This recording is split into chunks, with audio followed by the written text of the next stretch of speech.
So every once in a while, you'll come across this squad leader that just refuses to do the simplest of things that really keep the game flowing in its natural order. Things like making a rally, using your microphone, taking suggestions from other players that are clearly more experienced than you. Well, come to find out, this squad leader in particular had literally just bought the game and only picked the squad leader role because he wanted the SMG, which for me isn't against the rules or anything. But please do simple things your squaddies ask you to do. Hold down T and drop a rally. If you want to use the SMG the very first game you play, go for it. But you gotta at least do the chores that come with the job of being a squad leader. At bare minimum, make a rally. Anyway, apparently we pissed this guy off and he started TKing everybody. Told us all that this is why this game sucks and is gonna die, and then left the server. Like, our entire team was talking about it. It wasn't long until the game ended, and I just could not help myself but to go on this in-game rant. In fact, I'm gonna play it for you right now. We're all in uncut. Keep in mind, I was extremely annoyed by this point.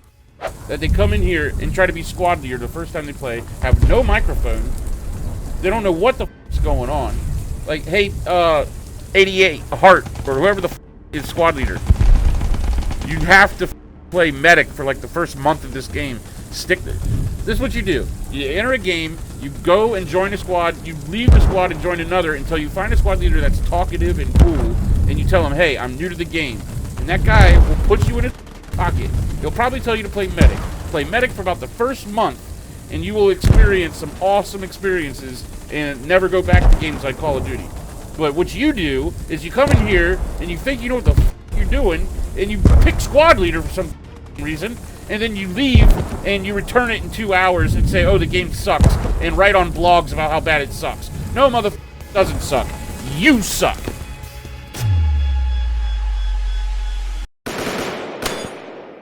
Welcome to the Mil-Simp Tack Shooter and Historic Gaming channel, home of the weekly Steam Key giveaway. We are giving away copies of Beyond the Wire, Easy Red 2, its new Stalingrad DLC, No Plan B, Beach Invasion 1944, and even more you can choose from if you win. That's right, there's no better time to be a viewer, subscriber, member of the channel. Consider supporting the channel. All 3 tiers of the Mil-Simp minions get double the entry in every week's Steam Key giveaway. That's right, as little as 25 cents a week could help you to win a $40 copy of Beyond the Wire. Tell your friends, don't be greedy. We're averaging like 10 entries per week. We gotta get those numbers up. Well, that should be it for our sponsorships. We're gonna jump right into this one and exactly how one man's junk is another man's treasure, and or what some gamers call dead games are actually shaping the future of gaming. I'm Boogie5, and today I'm gonna be your host as we take a kind of retrospective look at the Mil-Simp genre, looking at where it's come from, where exactly it's at, and where it's about to go. All whilst keeping it in a tight little short package even a goldfish could admire. Let's push the house. Let's get in the house. Let's get in the house. Let's push the house. Oh, Lord. Go, go. Flame it. Flame it. Flame it. Oh. Dude, somebody. I hope I got a bunch of them, though. Somebody friendly you, I think. Oh, no.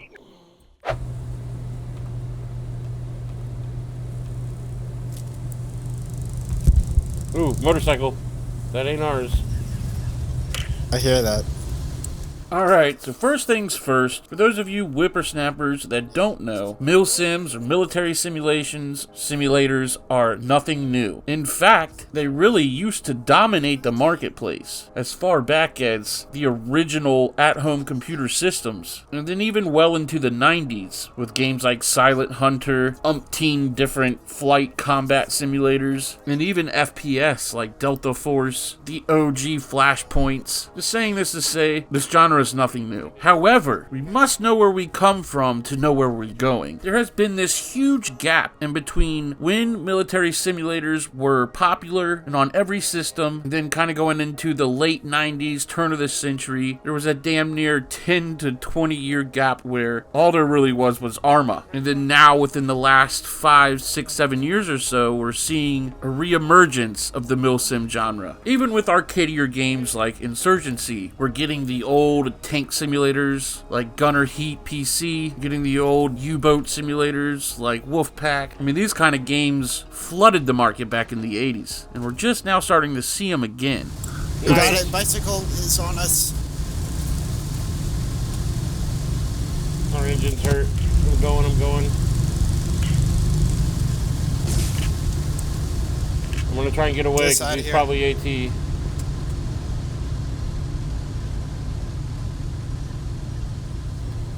Logic, can you build a repair station at your...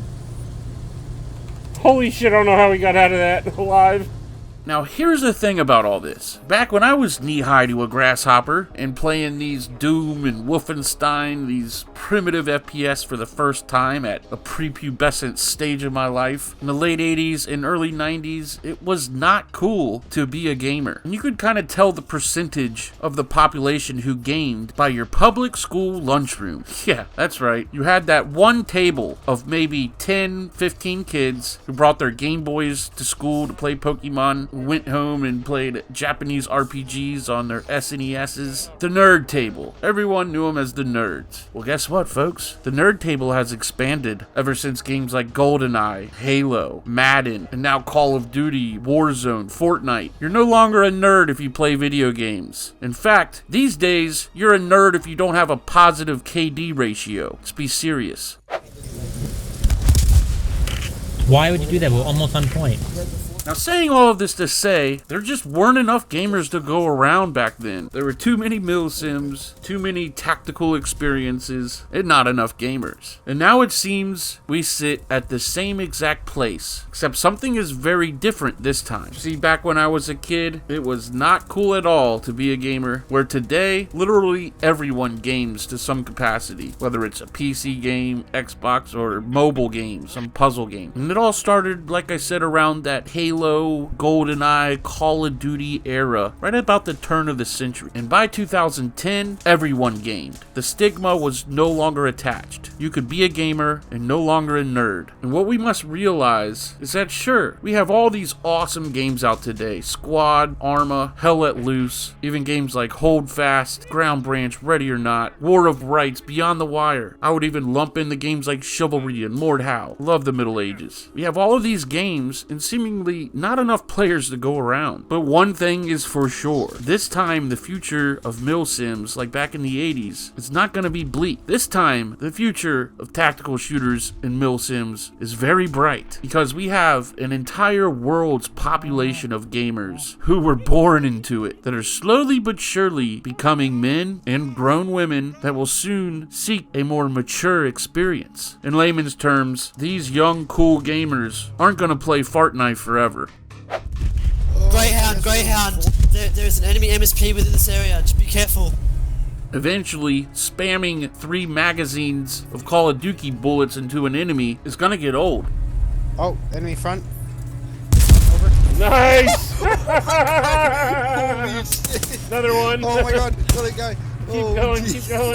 And these millions, freaking billions of gamers are going to be looking for a more realistic experience, just like us Mil-Simmers eventually did. I guarantee you, very few, if not none, start with the game Squad or Hell Let Loose. No, all of us have come from a more arcadey FPS experience. This I'm certain of. And just like we who came before, the gamers of today will fall into this beautiful cycle of life. And as more and more of these more niche, realistic shooters and gaming experiences come to the market, there will be more and more gamers to fill the seats. Just think about it. There's probably 1 billion, let's say 500 million young men and women playing Fortnite, Call of Duty, Battlefield right now. And they're anywhere from 16 to 21 years old. This massive group of gamers, in just 10 short years, are going to be grown, starting their own families, and with very little time to game. They're going to want that couple hours of their week where they get the game to be more special, be more of an experience. And hey, that's where Squad, Hell Let Loose, Postscriptum, Beyond the Wire, War of Rights, Ground Branch, Ready or Not, all of these games will be waiting. So for all of you in your dead game complexes, just know that the future of Mil-Sims and tac shooters has never been brighter. Before I end this video, I want to make it very clear that the infighting is ridiculous. Pitting Hell Let Loose against Postscriptum script them and saying this one sucks and you should never play it is ridiculous. Enjoy all the freaking Mil-Sims and tax shooters we have. I play each and every one and think they're all great, and the future of each very promising. The genre must grow together. So when you hear somebody say, ooh, don't play that game, it's a dead game, ignore them. This dead game conundrum has become just as toxic as the backstab, loot corpse, troll, and be a general dickhead meta that has plagued gaming for the past 20 years. That's right, gentlemen. If you ask me, the Mil-Sim genre is going to change all of gaming for the better very soon. Genuine brotherhoods will be formed. Actual good, healthy communication instead of seeing who could be the biggest degenerate. Good, wholesome gaming provided by a genre that demands teamwork, communication, and general team cohesion. The Mil-Sim tax shooter subgenre. Well, I hope you enjoyed my TED Talk, folks, and I can't wait to see all your little nieces and nephews mature into healthy Mil-Sim and tax shooter gamers. Don't forget to refer them to the Boogie 5 YouTube channel. And I certainly want to thank each and every one of you for watching. Don't forget we reward our viewers around here for interacting, commenting. All you got to do is join us on the Discord channel below, Boogie 5 Discord channel. It's linked in the description. Be subscribed, of course. Like video, dislike it, share it with your friends. But most importantly, drop a comment, and within your comment, leave your Discord name and number, because that's going to work as your ticket stub if you do win. And at the end of the week, every week, we give away a Steam key. Sometimes it's Monday or even Tuesday, depending on how busy I am at work. Speaking of a winner, Mr. Smokey McPot, come on down, DM me on Discord. Of course, take your time. I wouldn't want to kill your buzz. You got exactly 1 week to claim your prize. Congratulations, Mr. Smokey McPot. I want to give a special shout out to all of my channel members, the Mil-Simp minions. Consider joining the ranks. All 3 tiers of membership get double the entry on every week's Steam key giveaway. That's right, 25 cents a week could help you win a $40 copy of Beyond the Wire. Guys, don't forget when you come through to the Discord, if you record your gameplay, submit your cool, kill streak, funny videos in the submit your clip section. Because when I get to making episode 5 of the top 10 Mil-Sim moments, whoever provides that first place clip, of course, wins a Steam key. Alright, good luck to everybody in the giveaways. I'll see you boys in the next one.